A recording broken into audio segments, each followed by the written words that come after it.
Hey, what's going on, guys, and welcome back to Monster Tamer News, the segment on this channel where we go over the past week's happenings in the world of monster taming. Now, this week's highlights include Monster Crown's Content Pack 8 update, which recently went live, the early access release of Patch Quest, and an update regarding Monster Tribe's Kickstarter campaign. All that being said, I do want some input from you guys. I have some more games that I do plan on adding to the segment. I want to introduce 3 new games in total, 1 this week and 2 next week, but I also want some feedback from you. Which games would you like to see showcases for or see added to the Monster Tamer news list? Definitely let me know, because I have a few in mind that you guys have told me about, but there's always new games that you guys manage to uncover, so definitely comment and let me know. Anyways, let's get right into it.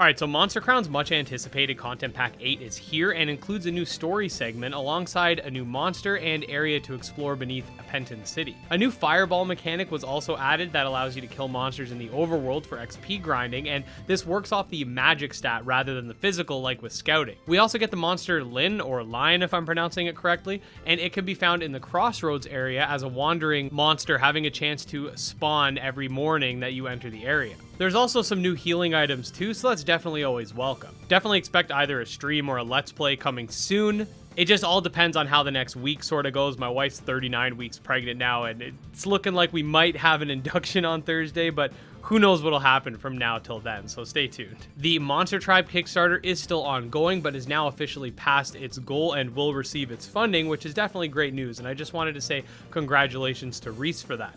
Now that the first stage of the Kickstarter is over, we can start looking at some of these stretch goals, which he has posted to his Twitter. 20k will bring forth some hand-drawn cutscenes. You can think of something like Nexomon Extinction if you played that. Then we get more attack animations at 30k, a larger world at 50, animated monsters at 75, and then finally at 100, we get a merchandise store, which would definitely be awesome. These are also Canadian numbers, by the way, so basically, if you think about US to compare, it's about 75% of that in US. There's also some hidden goals in between, so we'll definitely have to progress to see those as well. The campaign does end in 6 days, so definitely if you want to get in on it, now's the time. Speaking of Kickstarters, the Mythrin Kickstarter is currently sitting at 26,000 USD out of its $40,000 goal and has 4 days left in its campaign. As of the time of recording this video, we're definitely going to need a major push if it's going to get funded, so if you do want to see the game make it, definitely tell your friends and consider backing if you can. $26,000 is by no means something to scoff at, and as far as I'm concerned, the campaign did do its best, but I think with all the back-to-back monster taming Kickstarters and recent spike, aka the third wave of COVID that has hit a lot of countries, including my own, and some overlap between some of the Kickstarters, it was unfortunately a bad timing for a solid-looking game. But like I said, if you are able to help out, Kickstarter links will be in the description. Patch Quest has officially launched in early access on Steam. As of such, Lemon, the developer, has posted a new devlog going over what the game currently has and what is planned for the future. There are currently 6 biomes within the game out of the 12 that are planned for full release. These biomes will be added over the course of 3 major updates. With each area will come new bosses, monster types, plants, and more. I did do a review covering the early access, which I highly recommend you check out, as I do really think this is a solid title. The Creature Keeper developer just let out a new Kickstarter update, teasing that the early access launch is coming within the next month or 2, which is definitely really exciting. I can't wait to get my hands on that and sort of dissect it for you guys. The dev also teased that they're going to start creating content about the game, so I mean, that's pretty awesome as well. We also get a look at some new features, including an ice spell, which can be struck to create projectiles, and some other chaining effects made possible by the implementation of the newest system. That said, there is a lot to go through in this update, so we will be going through it in our next Monster Taming newsletter video, so stay tuned. The latest Laxidaze newsletter went live, and in it we got a brand new Dragon Nanim alongside a new class that functions sort of like a tank, having a good defense and offense while being a little bit on the slower side. We also got a new Kickstarter teaser trailer as well, which is playing on screen right now.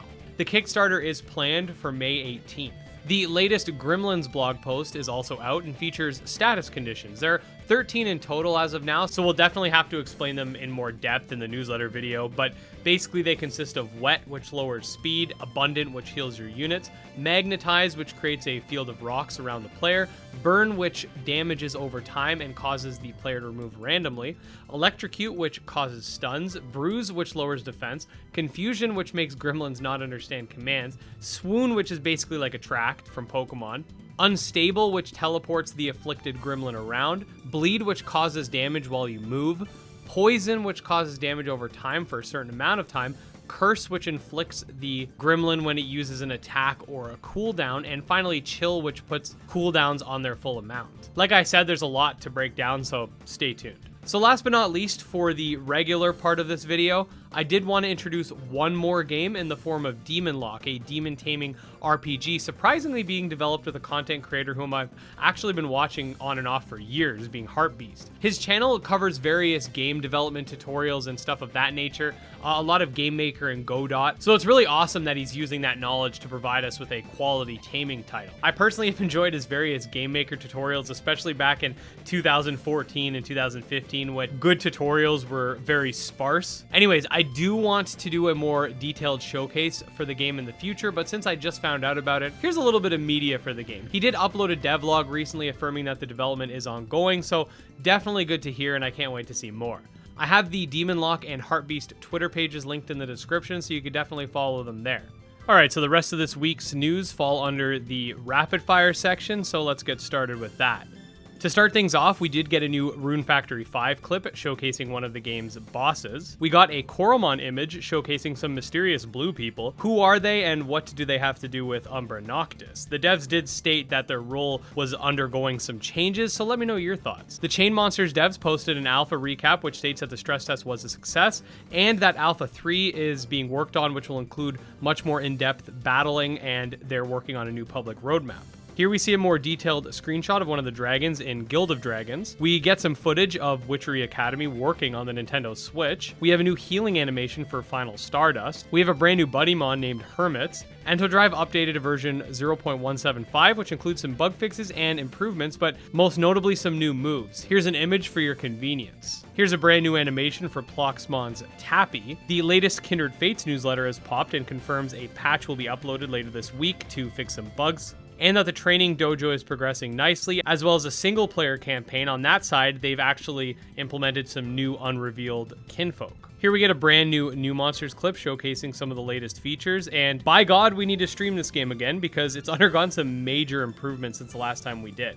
We see a little bit of the companion interactions here in Cassette Beasts. This camp seems to be where you heal as well. Evocreo 2 has been delayed until the fall. Here we get to see a really cool HUD animation for a goddess lost in trance. This is when you take damage. The Necromancer's Gift monthly update went live, which showcases some new monster art. Leo was kind enough to circle it for us. We also get a look at the inventory/party screen as well. We got a short clip of a robot character in Xenoscape, a few new Zokai this week consisting of the Sandro line, which is said to have the ability to control sandstorms. The player in Moncraft is quite the Chad, climbing walls themselves rather than relying on a barrel like us losers. And finally, last but not least, a new music track for Eternal Exodus. Let's listen.